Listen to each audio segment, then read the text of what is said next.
مجھ سے بانی مجلس نے درخواست کی کہ حضرت بحلول دانا سے متعلق کچھ مطالب پیش کرو۔ لفظ بے پہ پیش ہے، بحلول بھی لوگ پڑھتے ہیں لیکن بحلول حاضر جواب کو کہا جاتا ہے، لیکن جو چٹکلے باز ہو، بہت حاضر جواب ہو اور مزاحیہ ہو، لیکن حاضر جواب اور سمجھدار ہو، بہت ذہین ہو، زیرک ہو۔ اس عنوان سے تاریخ میں بہت سے لوگ گزرے ہیں، لیکن سب سے جو مشہور ہیں وہ عمر ابن وہب کے نام سے ہیں، بعض نے وہب ابن عمر بھی لکھا ہے، جنہوں نے 5 ائمہ کا دور دیکھا، 5 اماموں کا دور دیکھا، بہت اللہ نے ان کو لمبی زندگی دی، 5ویں امام سے لے کے 9ویں امام علیہ السلام کا دور دیکھا۔ اور ہمارے یہاں اصول یہ ہے علم رجال کا کہ جس آخری امام کے وہ اصحاب میں ہوں، ان کے اصحاب میں، جس آخری امام کا دور دیکھا ہو ان کے اصحاب میں لکھا جاتا ہے۔ تو عام طور سے علم رجال کی کتابوں میں لوگ ان کو 6 امام کے شاگردوں میں اور 7ویں امام کے شیعوں میں تلاش کرتے ہیں۔ ان کا نام ملے گا آپ کو علم رجال کی کتابوں میں امام محمد تقی علیہ السلام کے اصحاب میں۔ اللہم صلی علی محمد و آلہ۔ اس زمانے میں 5 ائمہ کا دور دیکھنا اور ہر امام کا ساتھ دینا یہ بہت بڑا اعزاز ہے، کیونکہ آپ خود کربلا ہی میں دیکھ لیجئے کہ جو بہت سے شہداء کربلا ہیں وہ پہلے اور دوسرے امام کے ساتھ نہیں تھے، لیکن امام حسین کے ساتھ تھے۔ بات پہنچ رہی ہے؟ جیسے حضرت حر ہیں، حضرت زہیر قین ہیں، پہلے 2 اماموں کا ساتھ نہیں دیا، لیکن کربلا میں آنے کے بعد مولا حسین کی طرف آ گئے۔ تو ایسے آپ کو بہت سے مل جائیں گے، تاریخ میں ایسے بہت سے لوگ ملیں گے جن کا انجام اچھا ہوا، اور ایسے بھی مل جائیں گے جنہوں نے ساتھ دیا، انجام برا ہوا۔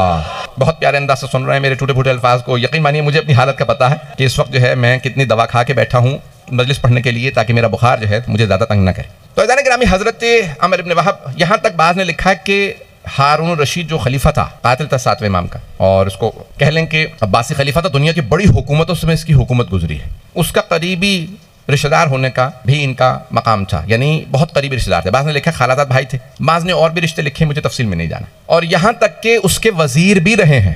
اس زمانے میں خلیفہ کا وزیر ہونا بہت بڑی بات تھی، خلیفہ کے بعد سب سے بڑا عہدہ ہی وزیر کا ہوتا تھا۔ اور انہوں نے امام کے عشق و محبت میں، ولایت امام علیہ السلام میں وزارت کو ٹھوکر ماری اور سڑکوں پہ آ گئے۔ عزیزان گرامی، یہ بہت بڑا اعزاز ہے کہ ساتھ بھی دینا اور اس کی خاطر، اس ساتھ دینے کی خاطر غربت کو اپنانا، فقر و فاقے کو اپنانا۔ عزیزان گرامی، دولت جمع کرنے والے تو بہت مل جائیں گے، عہدہ، منصب، دولت لٹانے والے آل محمد کے نام پہ۔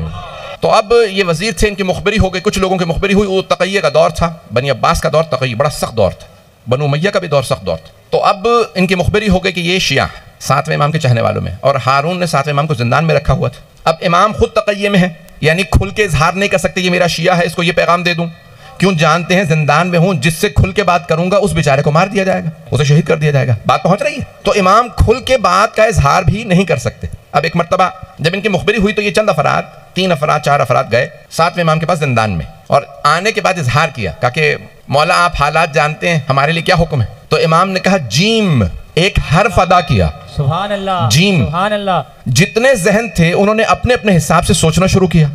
ان میں سے ایک کے قبیلے کا نام تھا جبل، وہ اپنے قبیلے میں واپس چلا گیا، یعنی بغداد سے باہر چلا گیا اور وہ بچ گیا۔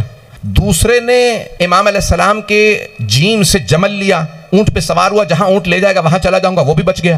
تیسرے تھے حضرت بحلول دانا، انہوں نے جیم سے سمجھا جنون، اب پہنچ گئے۔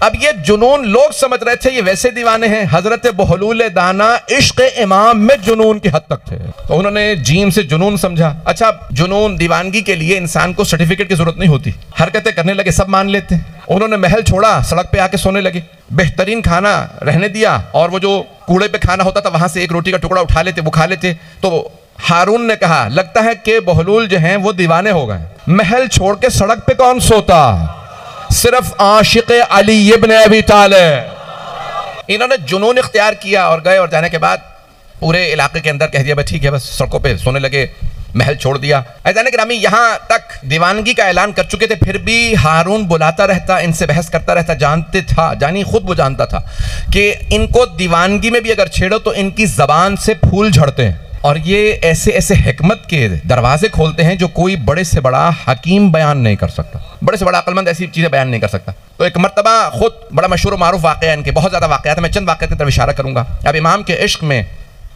ایک دن صبح صبح جیسے ہی محل میں آئے تو آ کے تخت پہ بیٹھ گئے، سارے درباریوں نے تخت سے اتار کے مارنا شروع کیا، زمین پہ بیٹھ کے رونے لگے۔ اتنے میں ہارون آ گیا، ہارون آ کے تخت پہ بیٹھا، پوچھا کیا بات ہے، یہ بحلول کیوں رو رہے ہیں؟ کہا حضور آپ کے تخت پہ بیٹھ گیا تھا، ہم نے اتار کے اس کو اچھی طرح مارا، مار پیٹ کی، تو کہا کہ اچھا کیا، آئندہ کسی کی ضرورت نہیں ہوگی کہ میلے کپڑوں کے ساتھ میرے تخت پہ بیٹھے۔ لیکن حضرت بہلول دانا چیخیں مار مار کے رو رہے ہیں، پورا دربار کا ماحول خراب کر رکھا۔ تو ایک مرتبہ ہارون الرشید نے کہا کیا بات ہے، کب تک روتے رہو گے، بس کرو۔ کہا نہیں، میں اپنے لیے نہیں، میں تیرے لیے رو رہا ہوں۔ کیا مطلب میرے لیے کیوں رو رہا ہے، پٹا تو ہے، میرے لیے کیوں رو رہا ہے؟ کہا میں اتنی سی دیر کے لیے آل محمد کے حق پہ بیٹھا تھا، اتنی سی دیر کے لیے آل محمد کے حق پہ بیٹھا تھا، میں نے اتنی مار کھائی ہے، تو اتنے برسوں سے بیٹھا، سوچ سوچ کے رو رہا ہوں، تجھے کتنی مار پڑے گی۔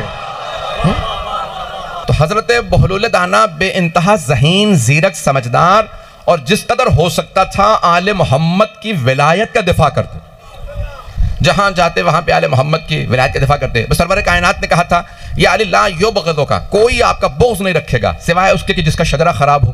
3 نشانیاں پیغمبر نے بیان فرمائی ہیں کہ یہ 3 گناہ جس کے اندر ہوں گے، یہ 3 برائیاں ہوں گی، وہی علی کا بغض رکھے گا۔ تو ایک مرتبہ ہارون نے کہیں حضرت بہلول دانا سے کہا پتہ کیسے چلے گا کہ کوئی ایسی برائی رکھتا ہے یا نہیں رکھتا، وہ یہ اس کے اندر خرابی ہے یا نہیں ہے؟ کہا نہیں، کوئی مشکل بات نہیں ہے، تو ابھی بتا کتنے افراد چاہیے، میں لے آتا ہوں جن کا شجرہ خراب ہو۔ کہا تو اعلان کر، کہا مجھے 40 افراد لا کے دے دے ابھی۔ حضرت بہلول دانا بغداد کے بازار میں آئے، کہ جتنے افراد علی کا بغض رکھتے ہیں ذرا سامنے آ جائیں۔ انہوں نے اعلان کیا جو جو علی کا بغض رکھتا ہے سامنے آئے۔ ایک آدمی نے کہا میں علی سے نفرت کرتا ہوں، کہا آ جا، دوسرا، تیسرا، یہاں تک کہ 40 افراد، باقی کی ضرورت نہیں ہے، صرف 40 چاہیے تھے۔ کہا اپنے دربار سے کہو، درباری سے کہو کہ دروازے کھولے دربار کے، 40 افراد لے آیا ہوں جن کے شجرے خراب ہیں۔ ایک مرتبہ ہارون نے کہا بہلول نہ ان کی پیشانیوں پہ لکھا، تجھے کیسے پتا کہ شجرے خراب ہیں؟ کہ جس کے دل میں علی کا بغض ہو۔ یہ نظام ہے جہاں پہ حضرت بہلول دانا نے دفاع کیا، آل محمد کا دفاع کیا، جہاں جہاں ہو سکتا تھا۔ کہنا بہت آسان ہوتا ہے، اس ماحول میں جناب امیر کا دفاع کرنا بڑا مشکل کام تھا، کہ جہاں پہ خود جناب امیر کی اولاد کو زندانوں میں رکھا گیا، سب سے زیادہ سادات کا قتل اس زمانے میں ہوا، اور وہاں پہ حضرت بہلول دانا دفاع کرتے تھے جناب امیر کا۔ یہاں تک کہ ایک مرتبہ ہارون رشید نے کہا کئی دن ہو گئے بہلول دانا محل میں نہیں آئے، میری طرف سے ذرا ان کے لیے ایک چرغہ بھیج دو۔ تو جیسے ہی سپاہیوں نے کہا اے بہلول دانا، ہارون رشید نے تمہارے لیے چرغہ بھیجا ہے، یہ مرغہ، تو انہوں نے اٹھا کے کتوں کو ڈال دیا۔ کہ یہ تم نے کیا کیا، اتنے دن سے بھوکے تھے، تم نے کتوں کو کیوں ڈال دیا؟ کہا آہستہ بولو، اگر کتوں کو پتا چل گیا کہ اس نے بھیجا ہے تو وہ بھی نہیں کھائیں گے۔ بغض آل محمد رکھنے والے کا کھانا نہیں چاہیے، انسان کی ولایت پہ منفی اثر ہوتا ہے۔ انسان اگر بغض رکھنے والے کے ہاتھ کی چیز کھائے گا، بغض ایک ہوتا کہ چاہتا ہے، ہمارے ہاں عام طور سے مسلمان اہل بیت کے چاہنے والے، کچھ ایسے ہوتے ہیں جو بغض رکھتے ہیں، چاہتے نہیں ہیں بلکہ بغض رکھتے ہیں۔ بغض رکھنے والے کا، ناسبی اور خارجی کے ہاتھ کا نہ کھاؤ، عقیدہ ولایت پہ منفی اثر ہوتا ہے۔ بڑے بڑے علماء نے کہا کہ اس کا انسان کی ولایت کے عقیدے پہ، اس کے ولایت آل محمد کا جو عقیدہ ہے اس پہ منفی اثر ہوگا۔ عزیزان گرامی، اس زمانے میں اس انداز سے تبلیغ کرنا، گفتگو کو کرنا، لوگوں تک ولایت آل محمد کا پیغام پہنچانا، یہ حضرت بہلول دانا کا اعزاز تھا۔ اور انہوں نے مختلف انداز سے جو اس زمانے کے خلفاء تھے ان کے رازوں کو لوگوں کے سامنے نہاں کیا، بہت زیادہ ان کو، یہاں تک کہ ایک مرتبہ خود آئے، سارا بغداد جمع تھا، دیکھا کہ ہارون رشید مسجد کے سامنے تعمیرات کرواتے ہوئے سامنے خود کھڑا۔ کہا ہارون کیا کر رہے ہو؟ کہا مسجد بنوا رہا ہوں۔ کہا کس کے لیے؟ کہا اللہ کی خاطر۔ یہ بھی کوئی پوچھنے کی بات ہے؟ کہا پھر ذرا باہر نام لکھوا دے، مسجد بہلول دانا۔ کہ واہ، بنواؤں میں، نام تیرا لکھوا دو؟ میں اپنا نام لکھواؤں گا کہ میں نے مسجد بنوائی؟ کا اس کا مطلب ہے اپنے نام کے لیے بنوا رہا ہے، اللہ کے لیے نہیں بنوا رہا۔ کبھی دھوکہ نہ کھائیے گا، جب بغض آل محمد رکھنے والے نیک کام بھی کریں تو ریاکاری بھی ہوتا ہے، اللہ کی خاطر نہیں ہوتا۔ ایسے افراد کبھی اللہ کی خاطر نہیں کرتے، کبھی بھی ان کے نیک کاموں سے بھی دھوکہ نہ کھائیے گا۔ یہ نیک کام بھی کریں تو اس کے اندر بغض، ریاکاری، دکھاوا سب کچھ موجود ہوتا ہے۔ عزیزان گرامی، اس لیے ضروری ہے کہ انسان نیتوں کو خالص رکھے۔ یہاں تک ملتا ہے کہ پرانے زمانے میں آپ جانتے ہیں عمومی حمام ہوتے تھے، جہاں لوگ وہ لنگ باندھتے تھے اور آتے تھے، اور وہیں پہ پبلک باتھ روم ہوتے تھے، گھروں میں حمام نہیں تھے۔ تو ایک مرتبہ اعلان ہوا کہ ہارون الرشید خلیفہ وقت حمام میں آ رہے ہیں، لوگ عام جو عوام ہے وہ حمام خالی کر دیں۔ سب لوگ جانے لگے، اشارہ کیا، اس نے کہا بہلول تم رک جاؤ، اس کے خادم موجود تھے۔ اس نے کہا اگر تم دیکھو تو پورا جو نارتھ افریقہ ہے نا، یہ پورا شمالی افریقہ، مصر، لیبیا، یہ الجزائر، یہ ساری اس کی حکومت تھی، پورا کا پورا مشرق وسطیٰ، حجاز مقدس، ایران، عراق، یہ سدرن رشین سٹیٹس، یہ سب اس کی حکومت تھی، دنیا کی بڑی حکومت اس کی حکومت گزری ہے۔ کہ اگر میری تم قیمت لگا تو بتاؤ کیا قیمت لگاؤ گے؟ میں اتنی بڑی حکومت کا مالک ہوں۔ تو حضرت بہلول دانا نے سر سے لے کے پاؤں تک دیکھا، کہا 500 چاندی کے سکے، 500 درہم تیری قیمت ہے۔ کہنے لگے کہ تجھے شرم نہیں آتی؟ صرف جو میری لنگ ہے، جو میں نے لنگی باندھ رکھی، یہی 500 درہم کی ہے اور تو نے میری کل قیمت لگائی ہے 500 درہم، جبکہ میں اتنی بڑی حکومت کا مالک ہوں، تاریخ میں فرعون کی بھی اتنی بڑی حکومت نہیں تھی جتنی میری ہے۔ کہ وہی تو بتا رہا ہوں، بس لونگ ہی کی قیمت ہے، تو کوڑی کا بھی نہیں ہے۔ اب سمجھ میں آیا، جو بغض آل محمد رکھتے ہیں ان کی کوئی قیمت نہیں ہوتی، ارزش و قیمت اسی کی ہوتی ہے جو حب آل محمد سے سرشار ہو۔ عزیزان گرامی، یہ جو ہمارے دلوں میں ماں باپ نے مودت و محبت پہ روئی، یہ جو سمودی ہے، یہ جو آپ جی رہے ہیں، جس چلتا پھرتا وہ عابد ہے، عبادت گزار ہے جو علی بن ابی طالب کی ولا دل میں رکھتا، وہ چلتا پھرتا عبادت گزار ہے۔ کیوں؟ پیغمبر اسلام نے فرمایا حب علی عبادہ، علی کی محبت عبادت ہے، جو علی کی محبت لے کے دل میں چلے پھرے وہ عابد ہے، جو بغض رکھ کے علی کا بغض رکھ کے چلے پھرے سمجھ لو، پیغمبر نے فرمایا بغض کفر و نفاق، علی کا بغض کفر و نفاق ہے، نفاق ہے۔ عزیزان گرامی، وہ چلتا پھرتا منافق ہے جو علی کا بغض رکھے اور جو محبت رکھ کے چلے وہ عبادت گزار۔ جہاں جناب بہلول دانا جاتے ہیں نا، فوراً لوگوں کو تعارف کرواتے آل محمد کا مقام کیا ہے، ان کا تعارف کرواتے، کہا یہ جو زندان میں ہے نا، انہیں عام قیدی نہ سمجھنا، یہ ہے قید خانے میں لیکن یہ کائنات کے نظام کا ولی ہے، یہ مولا ہے۔ عزیزان گرامی، یہ بعض اوقات ہم سمجھ رہے ہوتے ہیں یہ آدمی دیوانہ ہے، یہ نہ جانے کہاں کہاں جا کے سرشار بہت زیادہ اہل بیت کا پرچار کرتا ہے، بولتا ہے۔ ایسے لوگوں کو کبھی مذمت نہ کریں، یہ جسے ہم حقیر سمجھ رہے ہوتے ہیں، نادان سمجھ رہے ہوتے ہیں، نہ جانے یہ کتنا ثواب کما رہے ہوتے ہیں۔ یہ جو جہاں جہاں جاتے ہیں ہمیشہ نعرہ لگاتے ہیں، ہمیشہ جناب اہل بیت یعنی سرکار محمد علیہ محمد کا علیہ السلام کا نام لیتے ہیں، ان کا یہ نام لینا عبادت ہے، یہ گلی کوچوں میں جا کے تبلیغ کرنا عبادت ہے۔ عزیزان گرامی، بڑا مشکل کام ہے، اور اس زمانے میں تو اور مشکل تھا، آج تو نعرہ لگانا بڑا آسان، آج بھی بعضوں میں تو مشکل ہو گیا۔ عزیزان گرامی، اس زمانے میں جناب امیر کا نام زبان سے بعد میں مکمل ہوتا تھا، سر گردن سے یعنی تن سے جدا کر دیا جاتا۔ اس زمانے میں ان لوگوں نے، ان ہستیوں نے جناب امیر کا نام لیا، صرف نام نہیں لیا، دفاع کیا، جہاں جاتے تھے دفاع کرتے تھے، جہاں جاتے تھے جناب امیر کا کھل کے نام لیتے تھے۔ عزیزان گرامی، اس زمانے میں دفاع کرنا بڑا مشکل کام تھا، یہاں تک کہ مختلف انداز سے حضرت بہلول دانا کو ہارون ان کی توہین کرتا، ان کی تصحیح کرتا۔ ایک مرتبہ خود دو واقعات پیش کرنا چاہتا ہوں، بہت ضروری، اس کے بعد دیکھوں گا کہ میری کتنی حالت ہے۔ بہلول نے دیکھا کہ حضرت بہلول کو دیکھا ہارون نے کہ قبرستان میں بیٹھے ہیں، کیا کر رہے ہو قبرستان میں؟ کہا میں ایسے لوگوں میں بیٹھا ہوں جن سے نقصان نہیں پہنچتا۔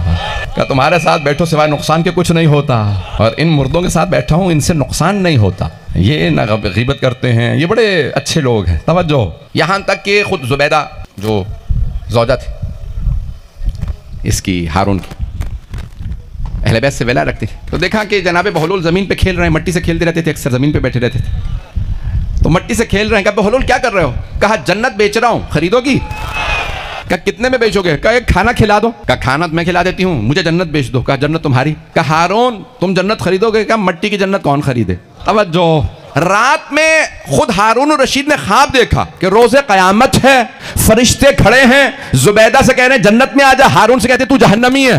صبح اٹھا کہ بہلول جنت بیچ رہے ہو؟ کہا نہیں، میں بغیر دیکھے جنت خریدنے والوں کو بیچتا ہوں۔ اسے خواب آنا بڑی بات نہیں تھی، پتہ نہیں بات پہنچی یا نہیں۔ کمال یہ تھا کہ حضرت بہلول دانا کو معلوم تھا خواب کیا آیا۔ اب بات پہنچی ہے جانے گرام، یہ جو علی ابن ابی طالب علیہ السلام کے خاص ماننے والے ہوتے ہیں، انہیں وہ مقامات نصیب ہو جاتے ہیں جو کسی اور کو نصیب ہی نہیں ہوتے۔ کہ جنت جو دیکھ کے خریدنے آئے، میں اسے جنت نہیں بیچتا۔ عزیزان گرامی، یہ بعض اوقات انسان جو فیصلے کرتا ہے نا، وہ جنت ہی کا فیصلہ ہوتا ہے۔ حضرت حر نے بس ایک ہی تو رات میں فیصلہ کیا تھا جنت کا، بات پہنچ گئی۔ ایک ہی رات میں جب پوچھا مرحوم شیخ مرتضی انصاری سے، 150 سال پہلے ایک بہت بڑے ہمارے نجف اشرف کے عالم دین گزرے، ان سے پوچھا آغا یہ حدیث معصوم علیہ السلام اصول کافی میں تفکر الساعت افضل من عبادت 70 سنہ، 1 گھنٹے سوچنا 70 سال کی عبادت سے افضل، اور ایک جگہ پہ ہے 70,000 سال کی عبادت سے افضل ہے۔ کون سا سوچنا؟ کہ ایک گھنٹے سوچنا 70 سال کی عبادت سے افضل۔ کا حضرت حر کا سوچنا 1 گھنٹے سوچنا 70 سال کی عبادت سے افضل ہے۔ 1 گھنٹے سوچ رہے یزید کے ساتھ رہوں یا حسین کے پاس جاؤں، کہ وہ 70 سال کی عبادت سے افضل تھا۔ ایک رات میں انہوں نے فیصلہ کیا، مجھے جہنم میں نہیں رہنا، مجھے جنت میں جانا۔ بات پہنچ رہی ہے جانے گرام میں؟